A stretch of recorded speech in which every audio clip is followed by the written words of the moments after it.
Check out carmarshal.com. The link is in the description. They help support us. Kent County judge tossed the case against 2 county corrections officers arrested and charged with possession of marijuana-infused butter. But the prosecutor says he'll appeal all the way to the U.S. Supreme Court if he has to. Barton Dieters spoke with both sides, and he has our update tonight. Barton. Well, Brian and Marley, it's been 3.5 years since Kent County Drug Enforcement Police showed up at the homes of 4 fellow officers. Since then, the case has made its way through every level of court in this state.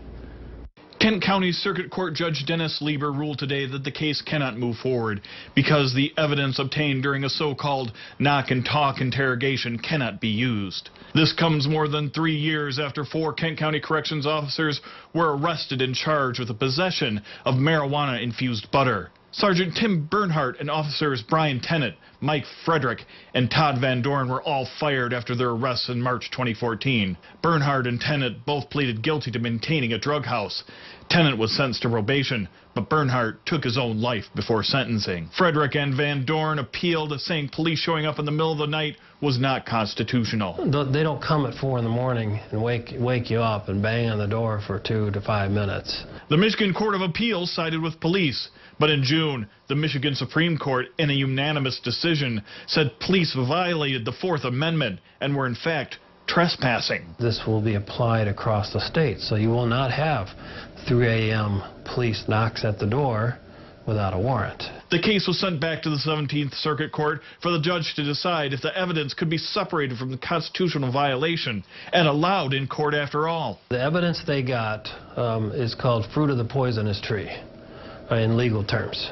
The poisonous tree is the 4th Amendment violation. Did that apple fall far enough away from the taint? Today, the judge found that the evidence could not be used. I talked to Kent County Prosecutor Chris Becker, who said the case will be appealed, and his office is prepared to take it all the way to the U.S. Supreme Court if necessary.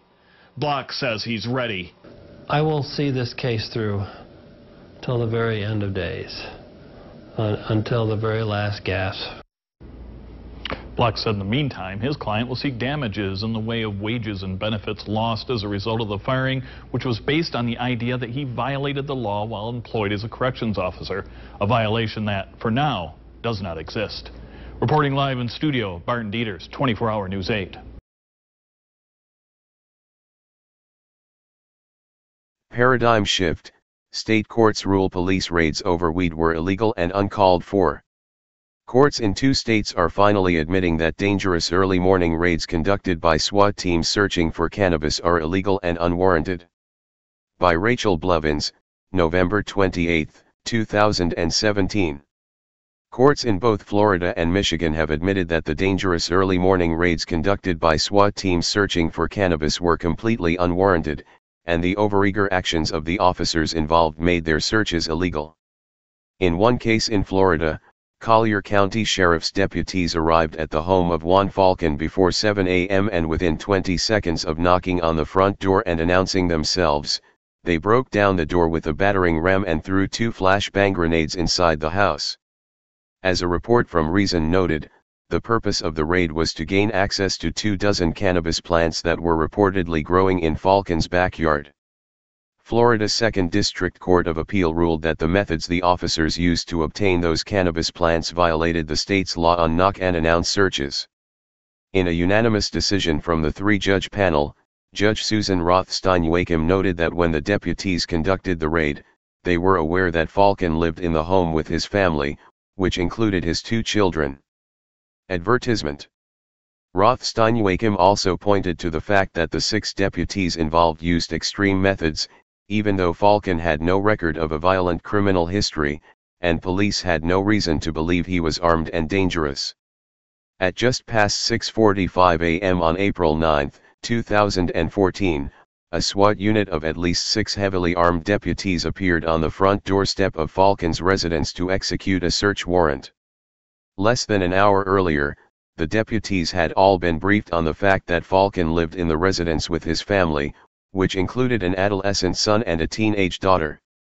Notwithstanding the nature of the suspected offense, the deputies had no reason to believe that there were any weapons in the residence or that Falcon was armed and dangerous, His criminal history consisted of one arrest for driving under the influence. The deputies also had no reason to believe that Falcon knew that they were coming, that anyone inside the residence was at risk of harm, or that Falcon or his family might try to escape or destroy evidence. Rothstein-Wacom concluded that the deputies violated Florida's knock and announce law when they chose to knock, announce their authority and purpose, and then enter with such haste that the occupant does not have a reasonable opportunity to respond. The Michigan Supreme Court came to a similar verdict after narcotics officers in Kent County conducted early morning raids without warrants at the homes of two men who were suspected of possessing cannabis-infused butter. Officers raided Michael Frederick's home at 4 a.m. and Todd Van Dorn's home at 5:30 a.m. Read more. Brutal dashcam footage shows cop beating chase suspect. Both suspects were employed as corrections officers by the Kent County Sheriff's Department, and while the narcotics officers who initiated the raids insisted that they were carrying out knock and talk interactions which do not require warrants, the state's higher court found otherwise. In a unanimous decision, the Michigan Supreme Court ruled that the scope of the implied license to approach a house and knock is time-sensitive, and the officers should not have entered the homes at such early hours when they knew the suspects would likely be asleep. The court also noted that because the officers conducted the raids at such early hours, with no warrants, they clearly violated Frederick and Van Dorn's Fourth Amendment rights. In these cases, the police officers exceeded the scope of the implied license to knock and talk because the officers approached defendants' respective homes without warrants during the pre-dawn hours. Therefore, the officers trespassed on Fourth Amendment protected property. And because the officers trespassed while seeking information about defendants' alleged possession of marijuana butter, they performed searches in violation of the Fourth Amendment. Kent County Circuit Court Judge Dennis Lieber agreed with the court and ruled last week that the cannabis-infused butter the officers discovered cannot be used against the suspects because the officers committed Fourth Amendment violations in order to obtain it. As the Free Thought Project has documented on numerous occasions, SWAT teams across the country have used early morning raids to intimidate disoriented citizens, as they use dangerous and extreme tactics to search for a plant. In one recent case in Pennsylvania, a SWAT team raided a home and held an innocent family at gunpoint, all because they believed the family's hibiscus was actually cannabis.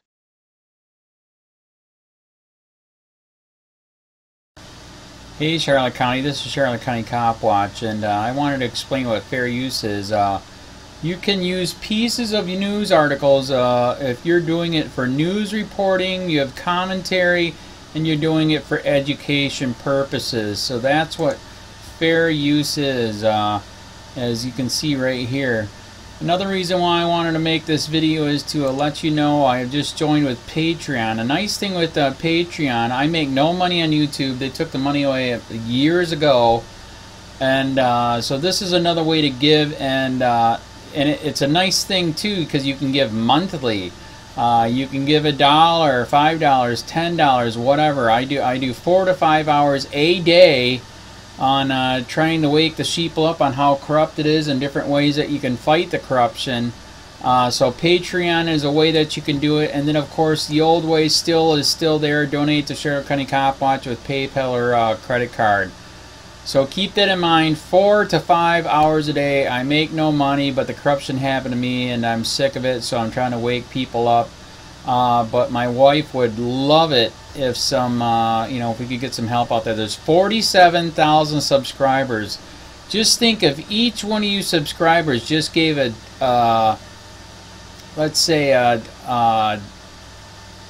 actually yes, $1 a month. 47,000 subscribers gave $1 a month. That would be awesome. That's not going to happen. But anyways, that would be great if it did happen. But do the math in your head. Just think about it. Like I said, 4 to 5 hours a day. I get no money from YouTube. YouTube has gone nuts. You can't do anything anymore. They're taking the money away everywhere. So these are a couple different ways that you can still help out with all this time that I put in. And as you know, I'm in a special situation where, at least I can do it, 4 to 5 hours a day.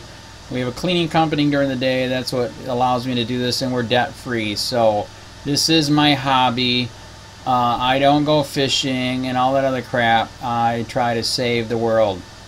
So help me out to make the wife happy, man. In fact, if you guys did give $1 a day, and there was 47,000 of you, and you did it, and each of you gave $1, and that was every month, oh my God, yes, I could quit. I could start suing them. Another idea too that we have is, you know, if I got, you know, some funds, we could actually contact everyone that has been ticketed and or arrested and put in jail and start sending them postcards to let them know we're here, and to see if everything went all right, and if it didn't, find out their story. So we could even do more investigations and more lawsuits. Lawsuits take money.